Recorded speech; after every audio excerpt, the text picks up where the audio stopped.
तो भाई मैं यहाँ कर रही हूँ नाश्ता और अभी मेरा नाश्ता कोई हो रहा है। मैं आप लोगों को बताती हूँ कितने बजे। गाइस गुड मॉर्निंग और गुड आफ्टरनून और गुड इवनिंग, यानी कि तीनों चीज़ें एक साथ, इसलिए कि मेरा फ़ोन अभी चार्ज भी नहीं है, पूरी तरह से चार्जिंग ख़त्म हुई है इस फ़ोन की। और आज ना मैं उठने के साथ ही मेरे कुछ लीगल मैटर्स चल रहे हैं, आप लोगों को पता ही है, आप लोगों को शायद मैंने बताया था प्रीवियस व्लॉग में। तो बस मुझे कोर्ट जाना था तो मैं वहाँ चली गई और फिर वहाँ से आने के बाद ना मैं थोड़ी देर सो गई और ज़ारा भी नहीं आई आज।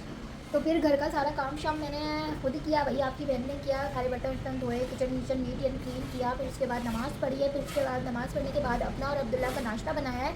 अब्दुल्ला भी कॉलेज से आ गया था तो वो आके अभी सो गया है ना, तो मैंने सोचा कि यार चलो अब सुकून से बैठ के अब नाश्ता करती हूँ। नाश्ता खाना जो भी है सब है, बस अभी तो भूख से बुरा हाल हुआ हुआ है मेरा, क्योंकि मैंने कल रात का खाना खाया हुआ है 8 बजे का। उसके बाद मैं अभी खाने लगी हूँ, तो मैंने फिर कबाब फ्राई कर लिया अपने लिए नाश्ते में और देसी घी वाला पराठा बना लिया और मस्त अपने लिए ये जी झाग वाली अच्छी सी मज़ेदार सी चाय बना ली। आज मैंने कोई अपना अदरक वाला कहवा नहीं पिया, कुछ भी नहीं खाया, कोई अपने नट्स नहीं खाए, कुछ भी नहीं खाए, क्योंकि इतनी देर हो गई यार ऑलरेडी।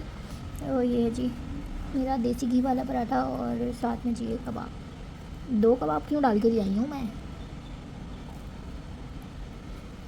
शामी कबाब की तो बात ही अलग है भाई। ग्रीन चटनी परसों तरसों की पड़ी हुई थी, यही खा लेंगे।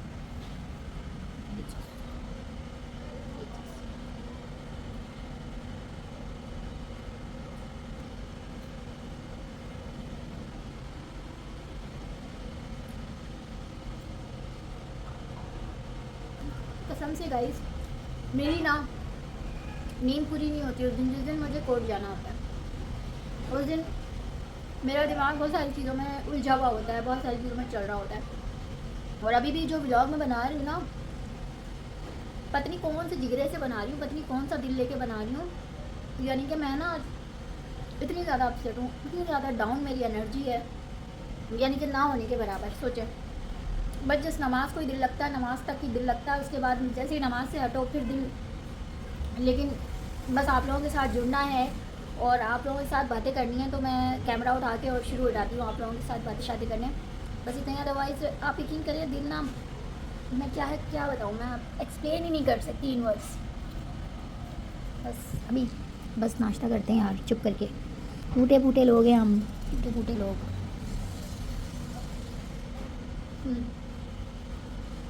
तो फ्रेंड्स मैं ना अभी जाने लगी थी नमाज़ के लिए, तो फिर मैंने सोचा कि यार थोड़ी सी कर लेते हैं आप लोगों से बात। आज की रात है मिराज की रात, Shab Miraj. Hello my lovely YouTube family, अस्सलाम वालेकुम, welcome to another vlog, welcome to another day. कैसे हैं आप सब लोग? उम्मीद है एकदम ठीक ठाक बिंदास बढ़िया मस्त मज़े में होंगे। और जी हाँ, आपकी बहन जिया भी एकदम फिटफाट बिंदास मज़े में, आप सबकी दुआओं से। तो भाई आज है मेराज की रात, और आज की रात, आज आप लोग सोचोगे कि कोई खाने पीने शीने वाला कोई भी कुछ भी नहीं था इसमें। यस, इसलिए भी नहीं था, मैंने आपको थोड़ी देर पहले बताया था कि मतलब मैं मेंटली पे थोड़ी सी अपसेट थी। और हो जाता है बंदा कभी बहुत ज़्यादा डाउन हो जाता है, कभी फुल एनर्जेटिक होता है, कभी बहुत हैप्पी होता है, कभी बहुत सैड होता है। तो यस, यही सारी ज़िंदगी का ये इट्स पार्ट ऑफ लाइफ, ये सब चलता रहता है ज़िंदगी के साथ साथ। तो भाई मैं आप लोगों को क्या बता रही थी, तो मैं आज बात करने लगी थी शब मिराज की रात के हवाले से। तो अक्सर मैं मोहब्बत की आप लोगों से बात करती हूँ, मोहब्बत। मैं खिड़की बंद कर देती हूँ ताकि इतनी नॉइज़ क्रिएट ना हो, ठीक है। तो मैं शब मिराज की जो शब मिराज का जो पूरा एक वाक़या है ना, वो ये वाक़या नहीं है, ये एक, मैं इसको एक मोहब्बत का ही अंसर समझती हूँ, जो अल्लाह ताला ने, अल्लाह रब्बुल इज़्ज़त ने अपने प्यारे हबीब मोहम्मद मुस्तफ़ा सल्लल्लाहु अलैहि वसल्लम से की और उस मोहब्बत में इजहार किया।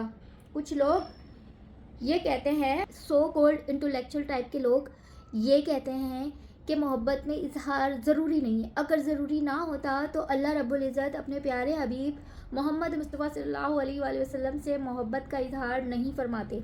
अल्लाह ताला नहीं करता उनसे मोहब्बत का इजहार।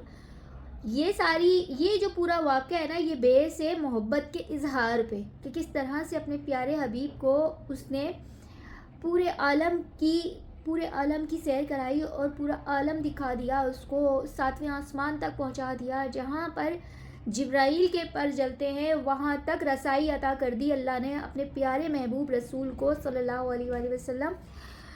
तो आप कैसे ये बात कर सकते हैं कि मोहब्बत इजहार, मोहब्बत में इजहार ज़रूरी नहीं है। तो मोहब्बत इजहार मांगती है और बार बार मांगती है, ठीक है। तो मोहब्बत में तज़लील नहीं की जाती, मोहब्बत में बददियानती नहीं की जाती, मोहब्बत में अज़ियत नहीं दी जाती। मोहब्बत एक ख़ूबसूरत जज्बा है, एक आसमानी जज्बा है, और जब मोहब्बत खालिक हकीकी से हो ना, तो वो मोहब्बत जो है वही मोहब्बत हकीकी मोहब्बत होती है। तो ये चीज़ें जो अक्सर लोग कहते हैं ना कि नहीं, खामोश, जो दो लोग खामोश भी रहते हैं तो तब भी मोहब्बत हो जाती होगी भाई, हो जाती है, हो भी आती है, लेकिन वो मोहब्बत देर पा नहीं होती मेरा ख़्याल से। और जिस तरीके से हमारे नबी करीम सल्लल्लाहु अलैहि वसल्लम ने ये एक तोहफ़ा देना था, अच्छा अपने पास बुलाया भी, रसाई भी दी वहाँ तक जहाँ तक किसी फ़रिश्ते की रसाई नहीं है, वहाँ अपने प्यारे हबीब को रसाई भी दी और साथ तोहफ़े तोहफ़े भी दिए। जो नमाज की सूरत में उनकी उम्मत के साथ तोहफ़े उनको दिए गए, और आप सल्लल्लाहु अलैहि वसल्लम तोहफ़े लेकर आए अपनी उम्मत के लिए, नमाज का तोहफ़ा लेकर आए, और उसमें भी आप सल्लल्लाहु अलैहि वसल्लम को अपनी उम्मत की इतनी फ़िक्र थी, इतनी चाह थी, इतनी मोहब्बत कह लो, 50 नमाज़ें दी, या अल्लाह ताला ये बहुत ज़्यादा है, इसमें से कम कर।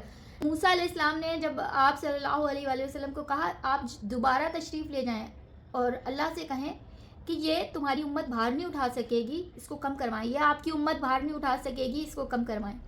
तो आप सल्लल्लाहु अलैहि वसल्लम को हया आ रही थी अल्लाह से बार बार जाकर और उसको कम करवाने में। यानी कि सोचें कि किस तरीके से आप सल्लल्लाहु अलैहि वसल्लम ने अपनी उम्मत के लिए बेहतर सोचते हुए, और आप सल्लल्लाहु अलैहि वसल्लम को तो सब पता ही होता था ना कि आने वाली उम्मत, उनका शेड्यूल क्या होगा और दिन सिमट के कितना शॉर्ट हो जाएगा, वो किस तरह से टाइम कंज्यूम करेंगे, किस तरीके से 50 नमाज़ें अदा करेंगे।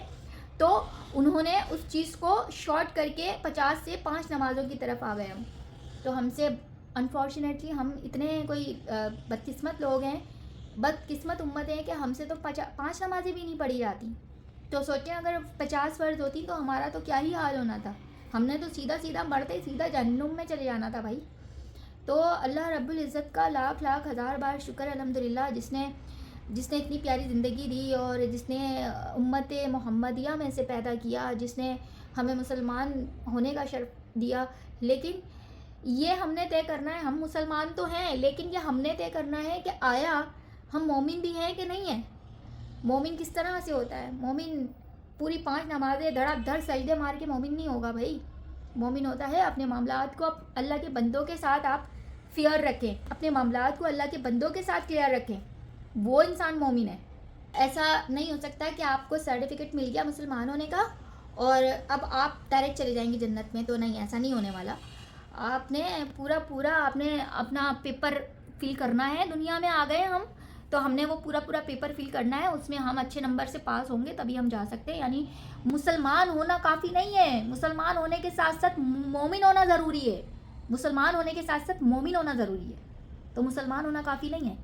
तो अल्लाह से यही दुआ है कि अल्लाह पाक हम सबको मोमिन बनने की तौफीक अता फरमाए। हम मुसलमान तो आ गए दुनिया में ना, अल्लाह की मेहरबानी से हम मुसलमान घर में तो पैदा हो गए। तो अपने आप को ठीक करते हुए बस इतना मुत्तकी बन जाएं, बस इतना बन जाएं कि हकूकुल इबाद के मामले में जो है ना डंडी ना मारें। अल्लाह के हकूक़ में तो हम डंडी मार ही लेते हैं कहीं ना कहीं, और अल्लाह से हम सजदा करेंगे, रोएंगे, गिड़गिड़ाएंगे। वो पाक ज़ात, वो पाक हस्ती, वो इतना रहमान रहीम करीम ज़ात है कि वो हमें माफ़ कर देगा।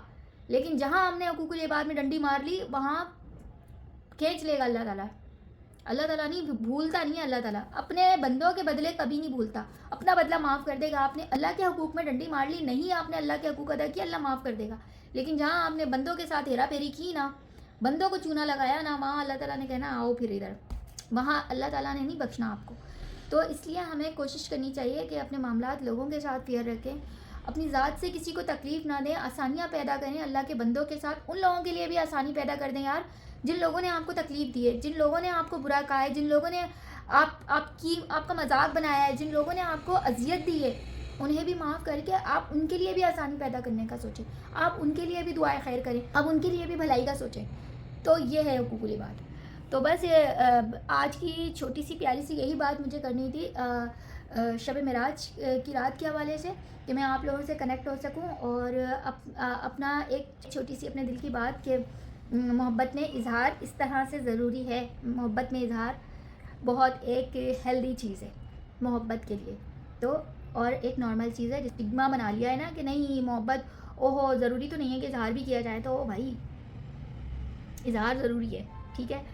तो इंशाल्लाह अब बस इतनी सी ही आज की बात करनी थी। इंशाल्लाह मैं आप लोगों से मिलूँगी एक नए दिन के साथ, एक नए व्लॉग के साथ। तब तक अपना खूब सारा ढेर सारा ख्याल रखिएगा और अपनी बहन जिया को दुआओं में याद रखिएगा। Till then do like, comment, share and subscribe which is being geology.